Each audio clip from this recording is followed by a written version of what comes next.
నమస్కారం Shilpa TV news కి స్వాగతం ముందుగా ముఖ్యాంశాలు ఐపీఎల్ క్రికెట్ బెట్టింగ్లకు పాల్పడితే చర్యలు తప్పవని హెచ్చరించిన ఏఎస్పీ జావలి సకాలంలో పన్నులు చెల్లించి మున్సిపాలిటీ అభివృద్ధికి తోడ్పాటు అందించాలని కోరిన మున్సిపల్ కమిషనర్ నంద్యాల జిల్లాకు నేడు నేషనల్ హ్యూమన్ రైట్స్ కమిషన్ రాక మే నెల 15 నుండి 18వ తేదీ వరకు నిర్వహించే ఏఐవైఎఫ్ జాతీయ మహాసభలను విజయవంతం చేయాలని పిలుపునిచ్చిన ఏఐవైఎఫ్ నాయకులు కార్టోగ్రఫీలో ప్రపంచ రికార్డు సృష్టించిన బుడతడు మోక్ష అయాన్ రామ్ చరణ్ ఫ్యాన్స్ ఆధ్వర్యంలో నంద్యాలలో రక్తదాన శిబిరం రెవెన్యూ పోలీస్ మరియు ఫైర్ శాఖల ఆధ్వర్యంలో పట్టణంలో బాణసంచా దుకాణాల తనిఖీలు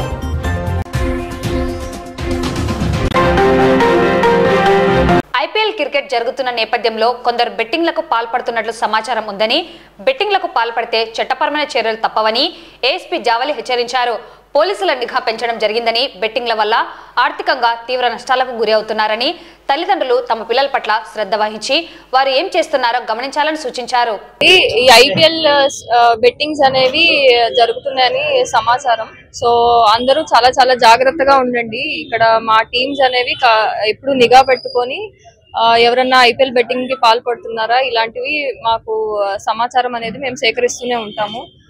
నిఘా అనేది ఎప్పుడు ఉంటది. సో చాలా చాలా జాగ్రత్తగా ఉండండి. ఇలాంటి బెట్టింగ్లకి ఇలాంటి వాటికి అలవాటు పడద్దు. ముందు ఒకసారి చేద్దాంలే చూద్దాంలే అనుకొని ఆసక్తితో చేస్తుంటారు. అట్లాంటివి చేసి చాలా డబ్బులు పోగొట్టుకోవడం ఇలాంటివి చాలా ఫైనాన్షియల్ క్రైసిస్ లో కూడా పడతారు. సో ఇట్లాంటి వాటికి దూరంగా ఉంటే చాలా చాలా మంచిది. అట్లాగే పేరెంట్స్ కి కూడా చెప్పేది ఏంటంటే సో పిల్లలు ఏమేమి చేస్తున్నారు, మొబైల్స్ లో ఎట్లాంటి యాప్స్ వాడుతున్నారు ఇట్లాంటివి కొంచెం నిఘా పెట్టుకోండి. వన్స్ ఏదన్నా ఫైనాన్షియల్ దానిలో ఇబ్బందిలో పడితే మళ్ళీ వాళ్ళు బయటికి రావడం అనేది చాలా కష్టం అవుతుంది. సో ఇది గుర్తుపెట్టుకోండి అండ్ అందరూ సేఫ్ గా ఉండాలి. నంద్యాల మున్సిపాలిటీకి చెందిన పన్ను బకాయిలు ఇంకా 6 కోట్ల రూపాయలు బకాయిలు ఉన్నారని వాటిని సకాలంలో చెల్లించి పట్టణ అభివృద్ధికి సహకరించాలని మున్సిపల్ కమిషనర్ నిరంజన్ రెడ్డి తెలిపారు. రాష్ట్ర ప్రభుత్వం బకాయి పడ్డ పన్నులకు 100% వడ్డీ విధించడం జరుగుతుందని, అయితే వడ్డీలో 50% రాయితీ ఇవ్వడం జరిగిందని, పన్నుతో కలిపి 50% వడ్డీతో ఒకేసారి పన్నులను చెల్లించాలని కమిషనర్ కోరారు. నంద్యాల పట్టణంలో దాదాపు 23 కోట్ల రూపాయలు ప్రాపర్టీ ట్యాక్స్, అలాగే 9 కోట్ల రూపాయలు వాటర్ ట్యాక్స్ ప్రజల నుంచి మరి చెల్లించాల్సిన అవసరం ఉంది. ఈ సందర్భంగా ఇప్పటి వరకు మనకు 18 కోట్ల రూపాయలు మన నంద్యాల పట్టణంలో ప్రజలందరి సహకారంతో ఈ వసూలు చేయడం అనేది జరిగింది. మరి ఇంకా మనకు దాదాపు 6 కోట్ల రూపాయలు 5 నుంచి 6 కోట్ల రూపాయలు వసూలు కావాల్సిన అవసరం ఉంది. మరి ప్రజలకు ప్రతి నెల కూడా పురపాలక సంఘం నుంచి 2.5 నుంచి 3 కోట్ల రూపాయలు కేవలం మెయింటెనెన్స్ కింద ఖర్చు కావడము, మరి ప్రస్తుతం నంద్యాల మున్సిపాలిటీ ఆర్థిక పరిస్థితి దృష్ట్యా మరి ప్రజలకు మరింత మెరుగైన సేవలు అందించడం కోసం ప్రజలందరూ కూడా సక్రమంగా పన్ను చెల్లించాలని చెప్పేసి పదే పదే విజ్ఞప్తి చేయడం జరిగింది. మరి ఈ సందర్భంగా రాష్ట్ర ప్రభుత్వం వెంటనే స్పందించి నిన్న ఒక జీవో విడుదల చేయడం జరిగింది. ఈ జీవో 46 ఉద్దేశం ఏంటంటే పన్ను బకాయిలకు సంబంధించి ఎవరికైతే 100కి నెలకు 2 రూపాయల వడ్డీ అనేది విధించడం జరిగిందో వారికి పన్ను విధించిన వడ్డీలో 50% అనేది రాయితీగా ప్రకటించడం జరిగింది. ఈ అవకాశం ఈ నెల 31వ తేదీ వరకు అమల్లో ఉంటుంది.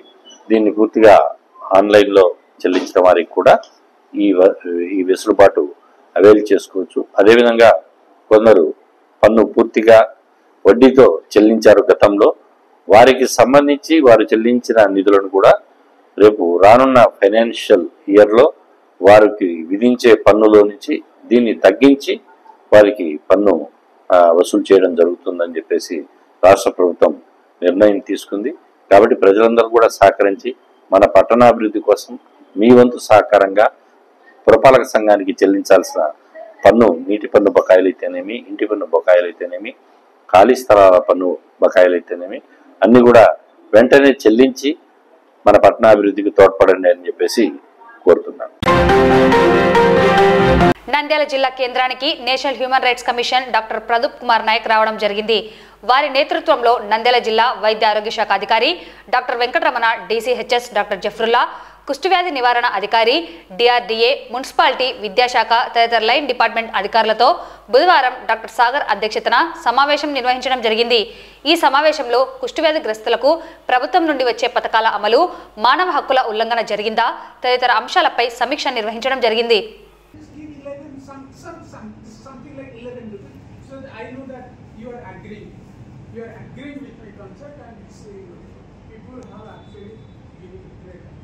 My name is Dr. Pradeep Nayak.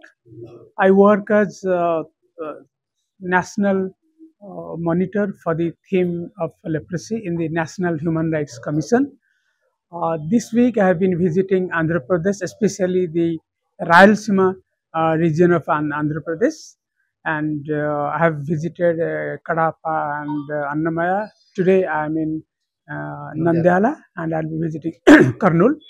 So my whole purpose is to promote the concept and practice of human rights, and besides fundamental rights, there are some special rights given to the very vulnerable people, the marginalized people, and I reckon that the persons affected by leprosy are very vulnerable. They are stigmatized, they are deprived. And leprosy is an ancient disease because of misconceptions, because of superstitions, and because of lack of awareness, and because of their poverty. The leprosy affected people are being deprived. They do not have access. They are not able to avail the government schemes. They are not aware of the government schemes. So I am here to talk to the common people, citizens, leprosy affected people, and especially the government servants of different departments to sensitize them to the very special cause of leprosy, so that they start improving their programs, so that improving their sensitivities, their support, their care, so that the excluded leprosy affected people are included in the society. Respected Sri Pradeep Kumar Nayak మన జిల్లాకు వచ్చారు. National human rights commission తరఫున health department విభాగం నుంచి leprosy గురించి, అంటే ముఖ్యంగా జిల్లాలో కుష్ఠవ్యాధుల యొక్క బాగోగుల గురించి, వారికి అందుతున్న సేవల గురించి, అలాగే వాళ్ళ దగ్గర నుంచి ఫీల్డ్కి వెళ్ళి విజిట్ చేసి అక్కడ ఫీడ్బ్యాక్ తీసుకొని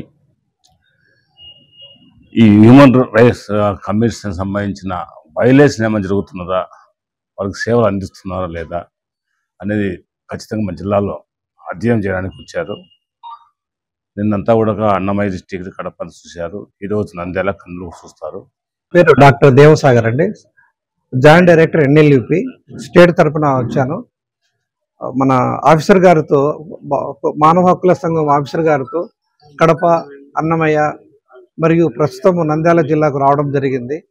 ఇక్కడ లెప్రసీ యొక్క పేషెంట్స్ ఎంతమంది ఉన్నారు, వారు ఏ విధంగా వారికి చికిత్స అందుతుంది, తర్వాత ఎవరైనా శారీరకంగా అంగవైకల్యం కలిగి ఉన్నారా, మానసికంగా ఏమైనా సమస్యలు ఉన్నాయా, సామాజికంగా ఇలాంటి వివక్షకు ఏమైనా గురవుతున్నారా లేదన్నా అంశాలు తెలియడం కొరకు మన ఆఫీసర్ గారు వచ్చారు. సో దాంట్లో భాగంగా మేము గతంలో 2 జిల్లాలు సందర్శించడం జరిగింది. ప్రస్తుతం అయితే నంద్యాల మీటింగ్ మన ప్రభుత్వ శాఖలతో జరుగుతున్నది. అంటే అక్కడ పెన్షన్ ఇచ్చే డిపార్ట్మెంట్ డిఆర్డిఏ కావచ్చు, మానసికంగా సఫర్ అవుతున్న పేషెంట్స్ కొరకు మెంటల్ హెల్త్ డిపార్ట్మెంట్ డాక్టర్ గారు వచ్చారు. అలాగే వివిధ శాఖల నుంచి social welfare department, education department శాఖల నుంచి ఇక్కడ ఆఫీసర్స్ వచ్చారు. ఎడ్యుకేషన్ డిపార్ట్మెంట్లో స్కూల్లో ఎవరికైనా ఎగ్జామినేషన్ జరుగుతుందా, ఎవరైనా పిల్లలు ఆ జబ్బుతో బాధపడుతున్నారా, వారికి ఏమైనా వివక్ష ఉందా అనే ఉద్దేశంతో కూడా ఇక్కడ మీటింగ్ పెట్టడం జరిగింది. తర్వాత మన జిల్లాలో అంగవైకల్యం కలిగిన రోగగ్రస్తులకు అనగా లెప్రసీ రోగగ్రస్తులకు వారికి అవసరమైన చెప్పులు అందడం జరుగుతుంది ఫ్రీగా. అలాగే వారికి సర్జరీస్, శస్త్రచికిత్సలు జరుగుతున్నాయి. అలాగే అవసరమైన పెన్షన్స్ కూడా 6,000 రూపాయలు 199 మందికి ఇవ్వడం జరుగుతుంది. సో ఇవన్నీ పరిశీలించడానికి మనకు భారత ప్రభుత్వం నుంచి మానవ హక్కుల సంఘం తరఫున ఒక ఆఫీసర్ గారు ఇక్కడికి వచ్చారు. గతంలో 2 జిల్లాలు అయిపోయినాయి. ఈ రోజు మళ్ళీ మేము లెప్రసీ కాలనీకి వెళ్తున్నాము. అక్కడ కూడా వారి సమస్యలు ఏమైనా ఉంటే తెలుసుకొని వాటి పరిష్కరించడం జరుగుతుందండి. Thank you. ఈరోజు నంద్యాలలో నేషనల్ హ్యూమన్ రైట్స్ కమిషన్ నుంచి డాక్టర్ ప్రదీప్ కుమార్ నాయక్ గారు నంద్యాల జిల్లాకు సందర్శించడం జరిగింది.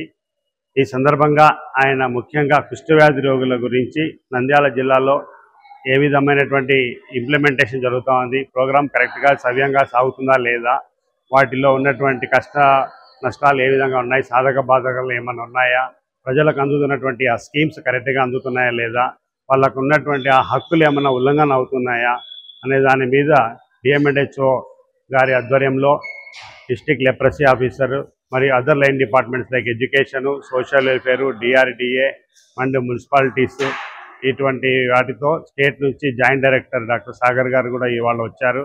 ఈరోజు వచ్చి మాకందరికీ ఇక్కడ నంద్యాల జీజీఎస్లో ఒక కోఆర్డినేషన్ మీటింగ్ లాగా ఏర్పడి ఒక క్వశ్చనేర్ ఏర్పడి మీకు దీని మీద ఏ విధమైనటువంటి అవగాహన ఉంది, కుష్ఠవ్యాధి గురించి మీకున్నటువంటి ఆ అవగాహన, మీకు మీ డిపార్ట్మెంట్లలో ఉన్నటువంటి ఆ బెనిఫిట్స్ అవి కరెక్ట్గా అందడంలో మీకేమన్నా ఇబ్బంది ఉందా అనేటువంటివి మాతో పర్సనల్గా మాట్లాడి డిస్కస్ చేసి ఒక నివేదికను తయారు చేసి గవర్నమెంట్కి ఇస్తూ పోవడానికి వచ్చారు. మన జిల్లాలో ఇప్పటికీ 199 మందికి ఈ పెన్షన్స్ అందుతూ ఉన్నాయి. ఈ కుష్ఠవ్యాధికి సంబంధించినటువంటి రోగులకు దాదాపు ఈ సంవత్సరం ఏప్రిల్ 2024 నుంచి ఫిబ్రవరి వరకు 582 మంది పేషెంట్స్ ట్రీట్మెంట్ తీసుకుంటున్నారు. మే నెల 15వ తేదీ నుండి 18వ తేదీ వరకు తిరుపతిలో నిర్వహించనున్న అఖిల భారత యువజన సమైక్య జాతీయ మహాసభలను విజయవంతం చేయాలని కోరుతూ బుధవారం నంద్యాల పట్టణంలోని సిపిఐ కార్యాలయంలో సభలకు చెందిన లోగోను, పోస్టర్లను ఏఐవైఎఫ్ నాయకులు ఆవిష్కరించారు.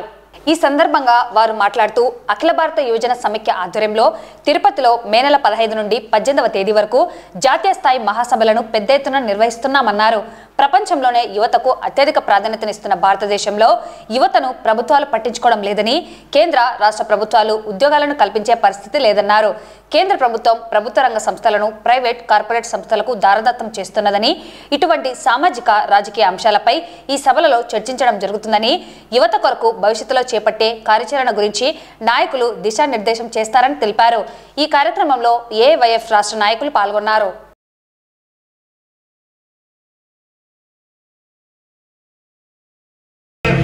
పోరాడతాం ప్రభుత్వ రంగ విద్యా సంస్థల పరిరక్షణ కోసం పోరాడతాం విశాఖ పరిరక్షణ. అఖిల భారతీయ యువజన సమైక్య ఏఐవైఎఫ్ 17వ జాతీయ మహాసభలు మే 15 నుంచి 18వ తేదీ వరకు ఆంధ్రప్రదేశ్ లోని తిరుపతి నగరంలో నిర్వహిస్తా ఉన్నాం. ఈ మహాసభలకు దేశవ్యాప్తంగా 1000 మంది ప్రతినిధులు, అదేవిధంగా 20 లక్షల మంది సభ్యత్వానికి ప్రాతినిధ్యం వహిస్తూ ఈ మహాసభ నిర్వహిస్తా ఉన్నాం. ముఖ్యంగా దేశంలో యువత ఎదుర్కొంటున్న సమస్యలపైన, యువతకు విద్య, వైద్యం, ఉపాధి అవకాశాల కోసం ప్రాథమిక హక్కులు పరిరక్షించాలని డిమాండ్ చేస్తూ Bhagat Singh national employment guarantee act BNEGA చట్టాన్ని తీసుకొచ్చి ఆ చట్టం ద్వారా దేశంలో యువతకు ఉపాధి కల్పించాలి, ఉద్యోగాలు ఇవ్వాలని డిమాండ్ చేస్తా ఉన్నాం. ముఖ్యంగా మోడీ ప్రభుత్వం వచ్చిన తర్వాత ఏడాదికి 2 కోట్ల ఉద్యోగాలు ఇస్తామన్నారు. 20 కోట్ల ఉద్యోగాలు ఇప్పుడు రావాలి, కానీ 2 కోట్ల ఉద్యోగాలు కూడా భర్తీ చేయలేని పరిస్థితి. అదేవిధంగా ప్రభుత్వ రంగ సంస్థలన్నీ ప్రైవేటీకరణ చేస్తున్నారు. ఎల్ఐసి, రైల్వే, బిఎస్ఎన్ఎల్, అదేవిధంగా ఓడరేవులు, విశాఖ ఉక్కు ఫ్యాక్టరీ, ఇలా ప్రైవేటీకరణ చేస్తూ పోతే ఉపాధి ఎలా కల్పిస్తారని ప్రశ్నిస్తా ఉన్నాం. ప్రతిరోజు కూడా ప్రైవేటీకరణ పెరుగుతుంది. అందుకోసమే ప్రైవేట్ రంగంలో కూడా రిజర్వేషన్ రావాలని కోరుతా ఉన్నాం. మరీ ముఖ్యంగా ఎన్నికల్లో సంస్కరణలు రావాలి. ముఖ్యంగా దేశవ్యాప్తంగా వివిధ రూపాల ఎన్నికలు జరుగుతా ఉన్నాయి. ఒక్కొక్క రాష్ట్రంలో ఒక్కో రకంగా జరుగుతున్న నేపథ్యం కాబట్టి ఇట్లాగా ఎన్నికల సంస్కరణల పద్ధతి, తమాషా పద్ధతిలో ఎన్నికలు నిర్వహించడం ద్వారా అందరికి కూడా ప్రాతినిధ్యం వచ్చే విధంగా ఉంటుంది. దీనికి ఎన్నికల సంస్కరణలు కావాలని కోరుతా ఉన్నాం. ఈ ప్రధానమైన డిమాండ్లతో తిరుపతిలో జరిగే మహాసభలో చర్చించి పెద్ద ఎత్తున ఉద్యమ రూపొందిస్తామని తెలియజేస్తా ఉన్నాం. అఖిల భారత యువజన సమైక్య ఆల్ ఇండియా మహాసభలు ఆంధ్రప్రదేశ్ లో తిరుపతి నగరంలో మే 15 నుంచి 18 వరకు జరగబోతా ఉన్నాయి. ఈ మహాసభల్లోనే సుదీర్ఘంగా ఈ ప్రపంచంలోనే అత్యధిక యువతకి ప్రాతినిధ్యం వహించేటువంటి భారతదేశంలో, అదేవిధంగా ఆంధ్రప్రదేశ్ కి వేదిక కానున్నాయి. అయితే ఆంధ్రప్రదేశ్ లో మొట్టమొదటి గవర్నమెంట్ చంద్రబాబు నాయుడు గవర్నమెంట్ వచ్చిన తర్వాత, కూటమి ప్రభుత్వం వచ్చిన తర్వాత మొట్టమొదటి సంతకం మెగా డిఎస్సి మీదే పెట్టాడు. ఈరోజు డిఎస్సి ఖచ్చితంగా చేస్తాం, కానీ ఈరోజు 9 నెలలు 10 నెలలు అయితే ఉంది గవర్నమెంట్ వచ్చి, దాన్ని ఊసేలేదు. అదేవిధంగా కేంద్రంలో ఉన్న నరేంద్ర మోడీ ఏటా 2 కోట్ల ఉద్యోగాలు ఉన్నాడు, ఈరోజు 22 కోట్ల ఉద్యోగాలు ఎక్కడిచ్చారో తెలియదు.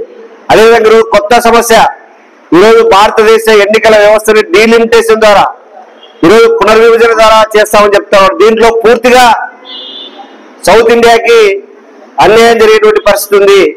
ఈరోజు నియోజకవర్గ స్థానాలు తగ్గిపోయే పరిస్థితి ఉంది. ఈరోజు పూర్తిగా ఈ అంశాల మీద, ఇలాంటి అనేక సామాజిక అంశాల మీద, రాజకీయ అంశాల మీద, ఆర్థిక అంశాల మీద ఈ మహాసభల్లో వేదిక కానున్నాయి. ఈ ప్రభుత్వాలు అవలంబిస్తున్నటువంటి యువజన వ్యతిరేక విధానాలు, నిరుద్యోగ సమస్యని రూపుమాపడంలో వైఫల్యాలు, అదేవిధంగా ఈరోజు ప్రైవేటీకరణ, కార్పొరేటీకరణ విపరీతంగా చేస్తా ఉన్నారు.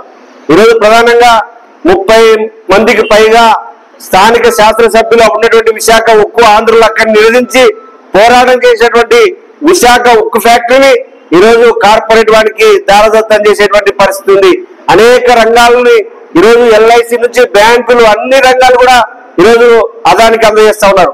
ప్రధానంగా ఇంకొక పెద్ద సమస్య, ఈ రాష్ట్రంలో గత ప్రభుత్వం 17 మెడికల్ కాలేజీలని ప్రభుత్వం ఏర్పాటు చేసింది.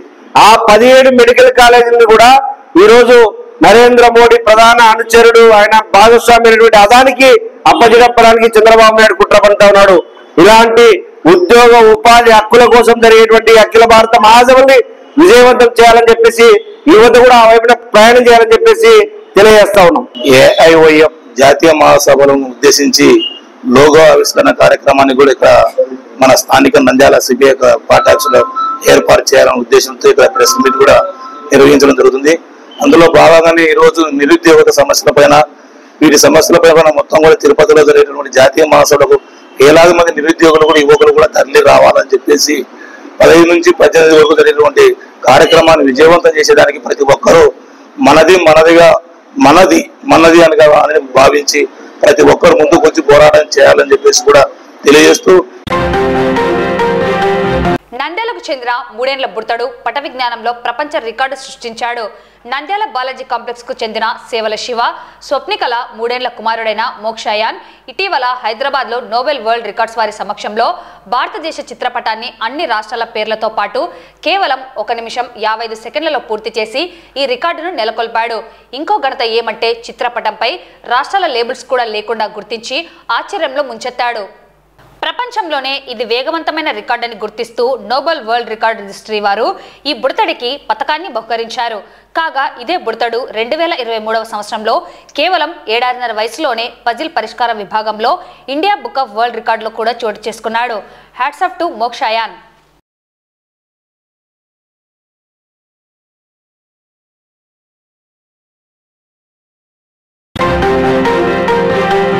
గ్లోబల్ స్టార్ రామ్ చరణ్ జన్మదినం సందర్భంగా నంద్యాల రామ్ చరణ్ ఫ్యాన్స్ ఆధ్వర్యంలో నంద్యాల బ్లడ్ సెంటర్లో రక్తదాన శిబిరం నిర్వహించడం జరిగింది. ఈ రక్తదాన శిబిరంలో మెగా అభిమానులు పాల్గొని స్వచ్ఛందంగా రక్తదానం చేయడం జరిగింది. ఈ కార్యక్రమానికి జనసేన, టీడీపీ, బీజేపీ సమన్వయకర్త నంద్యాల పిడతల సుధాకర్, రాష్ట్ర రామ్ చరణ్ యువశక్తి నంద్యాల అధ్యక్షులు Pabbathi Ravi, Nandyal blood centre incharge Achu, Janasena party నాయకులు సందీప్, జనార్దన్, శ్రీకాంత్, మెగా అభిమానులు సురేష్, మధు, విష్ణుచరణ్ తదితరులు పాల్గొన్నారు.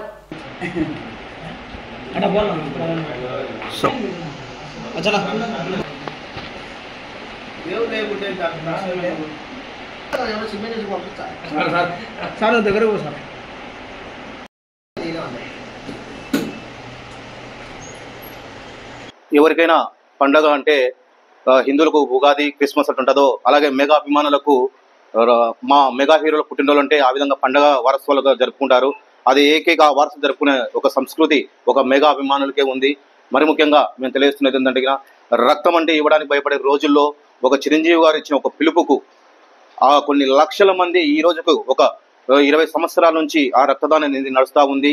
రక్తం ఇస్తే భయపడే రోజుల నుంచి ఈ రోజు రక్తం ఇస్తే ఏం కాదు, పేదలకు రక్తం ఇవ్వచ్చు అనే ఏకైక దానికి నిర్వచనం చేసింది ఒక మెగాస్టార్ చిరంజీవి గారే. ఎవరికైనా ఆపద ఉందంటే గినా రక్తం అవసరం ఉన్నా, ఎలాంటి సేవా కార్యక్రమాలు ఉన్నా ముందుండేది ఒక మెగా అభిమానులే. అందుకు మేము మెగా కుటుంబ అభిమానులు ఎందుకు మేము నిజంగా ఎంతో గర్వంగా ఫీల్ అవుతూ ఉన్నాము. మరి ముఖ్యంగా ఈరోజు ఈ నంద్యాలలో ఈ వారసత్వాల సందర్భంగా నంద్యాల జిల్లా రామ్ చరణ్ యూత్ అధ్యక్షులు పబ్బతి రవి గారి ఆధ్వర్యంలో అలాగే మన నంద్యాల బ్లడ్ బ్యాంక్ ఇన్ఛార్జి అచ్చు గారి ఆధ్వర్యంలో, మెగా అభిమానులు సురేష్ అన్న గారి ఆధ్వర్యంలో, మిగతా అభిమానులందరితో ఈరోజు రక్తదానం ఏర్పాటు చేయడం ఉంది. మరి ముఖ్యంగా ఈరోజు ఈ సమ్మర్లో ఈ రక్తదానం ఇవ్వడం అనేది నేను మనస్ఫూర్తిగా ప్రతి ఒక్కరికి ఈరోజు రక్తదానం చేసిన ప్రతి ఒక్కరికి నేను మనస్ఫూర్తిగా నేను అభినందన తెలియజేస్తా ఉన్నాను. ఈరోజు మన మెగా హీరో, మనకు ఎంతో ఇష్టమైనటువంటి మన hero global star Ram Charan గారి పుట్టినరోజు సందర్భంగా మనకు చిరంజీవి గారి పాటలోనే, అంటే చిరంజీవి గారు కేవలం సినిమాలు మాత్రమే కాదు, మన అభిమానుల సమాజంలో సేవకు పబ్లిక్ ప్రతి ఒక్కరికి ఉపయోగపడేలాగా మన అభిమానులు ఉండాలని ఎన్నో సంవత్సరాల నుంచి ఆయన అభిమానులను మంచి బాటల్లో ప్రయాణం చేసేలాగా ఆయన తీర్చిదిద్దారు. ఆ ప్రయాణంలోనే భాగంగా మనం ఎన్నో సేవా కార్యక్రమాలు ప్రతి సంవత్సరం చేస్తూ ఉంటాము. అందులో భాగంగా ఈరోజు నంద్యాల బ్లడ్ సెంటర్ నందు మన అభిమానుల సమక్షంలో జనసేన పార్టీ నాయకులు, కార్యకర్తలు, జన సైనికులు, వీర మహిళలు అందరి ఆధ్వర్యంలో మనం ఈరోజు బ్లడ్ క్యాంప్ నిర్వహించుకున్నాము. ఈ కార్యక్రమానికి ఇచ్చేసిన ప్రతి ఒక్కరికి, బ్లడ్ ఇచ్చిన ప్రతి ఒక్కరికి కూడా మా తరఫున ధన్యవాదాలు తెలియజేసుకుంటున్నాము. అలాగే నంద్యాల బ్లడ్ సెంటర్ ఇన్ఛార్జ్ అయినటువంటి అచ్చు గారికి, సీనియర్ అభిమానులందరికీ, పాల్గొన్న మిత్రులందరికీ కూడా, మీడియా వాళ్ళందరికీ కూడా ధన్యవాదాలు తెలియజేసుకుంటున్నాము. ముందుగా మెగా అభిమానులందరికీ ప్రత్యేక ధన్యవాదాలు. అలాగే రామచంద్ర సార్ కూడా ముందస్తు పుట్టినరోజు శుభాకాంక్షలు తెలియజేసుకుంటున్నాను. అలాగే నేను యుక్త వయసులో ఉన్నప్పుడు చిరంజీవి సార్ గారు చెప్పిన ఒక మాట విని ఇప్పటికీ దాదాపు నేను 56 సార్లు రక్తదానం చేయడం జరిగింది. అలాగే ఈరోజు నాకు సుధాకర్ అన్న అంటే, పబ్బత్ రవణ గారు అంటే నాకు ఒక ప్రత్యేకమైన ప్రేమ. ఎందుకంటే సుధాకర్ అన్న గారు గత 15 ఏళ్ళ నుంచి, ఇంకా ఎక్కువ నుంచి కూడా రాజకీయాల్లో ఉన్నా కూడా ఆయన ఏది ఆశించకుండా కేవలం అభిమానుల కోసం, చిరంజీవి సార్ ఆశయాల కోసం, పవన్ కళ్యాణ్ గారు సార్ ఆశయాల కోసము నిస్వార్థంగా సేవా కార్యక్రమాలు చేసుకుంటూ ముందుకు వెళ్ళే వ్యక్తి కాబట్టి నాకు ఎక్కడ కనపడినా అన్న మీద అంత ప్రేమ ఉంటుంది. అలాగే ప్రతి సంవత్సరమే కాదు, ప్రతి 3 నెలలకు ఒకసారి ఏదో ఒక పేరు మీద మెగా హీరోల పేరు మీద రక్తదాన శిబిరాలు ఏర్పాటు చేస్తూ ఉంటారు. ఈ రోజు కూడా మేము ఎవరికైనా అర్ధరాత్రి బ్లడ్ అవసరం అయితే కూడా ఒక నెంబర్కి, మేము ఏ నెంబర్కి ఫోన్ చేసినా కూడా మెగా అభిమాని అయ్యింది మాత్రమే వాళ్ళు రక్తదానం చేయడానికి ఆయా సమయం కూడా వస్తున్నారు. అంటే మా చిరంజీవి సార్ చెప్పిన మాటని మెగా అభిమానులు అంత లోతుగా తీసుకున్నారు. నంద్యాల పట్టణం 1 టౌన్ పరిధిలో బుధవారం రెవెన్యూ, పోలీస్ మరియు ఫైర్ శాఖల ఆధ్వర్యంలో పట్టణంలో బాణసంచా దుకాణాల తనిఖీలు నిర్వహించారు. ఈ తనిఖీల్లో urban tahsildar Priyadarshini, 1 town SI Suresh, fire officer CI Yogeswarareddy, ఇతర అధికారులు పాల్గొన్నారు. భద్రతా ప్రమాణాలను వారు పరిశీలించి పలు సూచనలు దుకాణ యజమానులకు తెలియజేశారు.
ముగించే ముందు ముఖ్యాంశాలు మరోసారి. ఐపీఎల్ క్రికెట్ బెట్టింగ్లకు పాల్పడితే చర్యలు తప్పవని హెచ్చరించిన ఏఎస్పీ జావలి. సకాలంలో పన్నులు చెల్లించి మున్సిపాలిటీ అభివృద్ధికి తోడ్పాటు అందించాలని కోరిన మున్సిపల్ కమిషనర్.